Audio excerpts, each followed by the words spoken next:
Na época, ginásio no Municipal, daí fui para o Estadão. O Estadão era menos pedagógico, entendeu?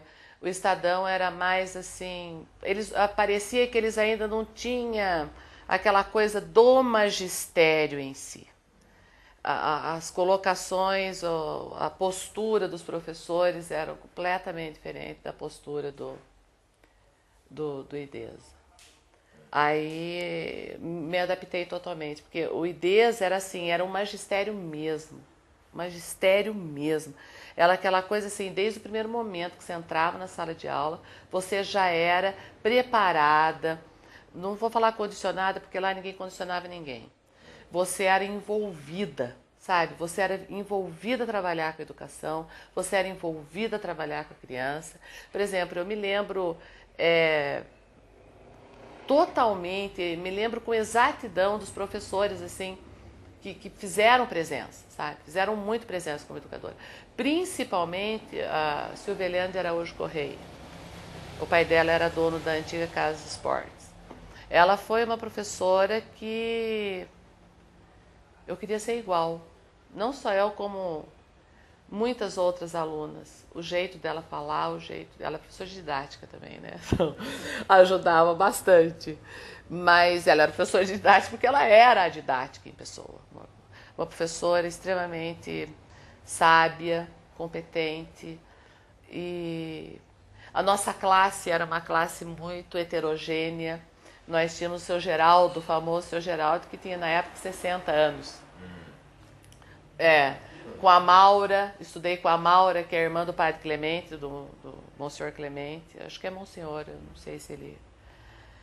Monsenhor Clemente da Santa Terezinha. Então eu tinha a Célia, que da época ela já era bem mais velha que a gente. A Célia já era casada, tinha filho, e tinha nós, de 14, 15, 16 anos, né? Magistério, que preparava para trabalhar com criança, para ser professora do primário. Nós tirávamos o ensino médio e, vamos falar, entre aspas, falando, curso técnico, mas não seria curso técnico. E nós poderíamos, estudando mais um ano, porque o ensino médio eram 3 anos.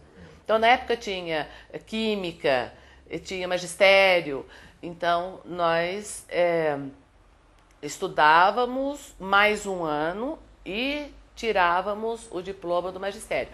Com esse diploma, nós poderíamos ministrar aula para as crianças na época do primário, que hoje é ensino fundamental 1, né? Na época do pré, primeira, segunda, terceira e quarta série. Inclusive, eu entrei na faculdade de Educação Física, eu ia fazer 17 anos quando eu entrei, faculdade de Educação Física, e tinha que fazer o quarto magistério junto.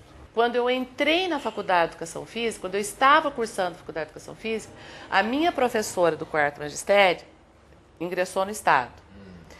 E eu sempre tive muito jeito com criança, porque eu tocava violão, o Adriano toca na missa, o Adriano ensaia quadrilha, o Adriano não sei o quê. E ela me apresentou para o Padre Correia, para que eu a substituísse, para que eu saia. Então foram 3 situações aí. Eu fazia o quarto magistério de manhã, dava aula no IDES à tarde e cursava o primeiro ano de faculdade à noite. Que coisa. Então tanto é que eu assinei meu estágio. Supervisionada pela coordenação pedagógica, orientação educacional, mas ali eu fiz estágio comigo mesma. Fui precursora da famosa quadrilha americana, onde depois em todos os lugares você ouvia, vai ter quadrilha americana, vai ter quadrilha americana. Os passos com música country, quem criou fui eu lá. Então, e eu assim, para falar do Padre Correia, é muito fácil para mim, porque nós nos afeiçoamos.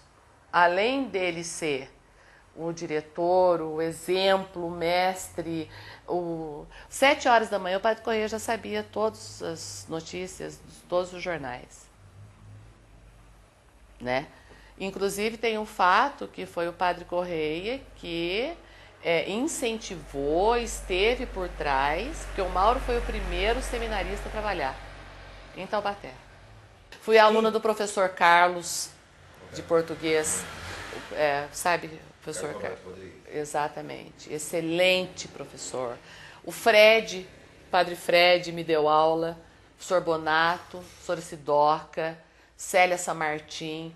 Eu fui uma privilegiada, tanto no IDESA, com os meus professores, com o meu diretor, com a coordenação pedagógica, quanto na faculdade. Eu posso dizer que da educação física, depois eu fiz pedagogia e fiz mestrado, né, sem conclusão de tese em ciências ambientais. Mas eu posso dizer que eu fui privilegiada. Eu tive professores maravilhosos, uma disciplina assim, olha, é indescritível.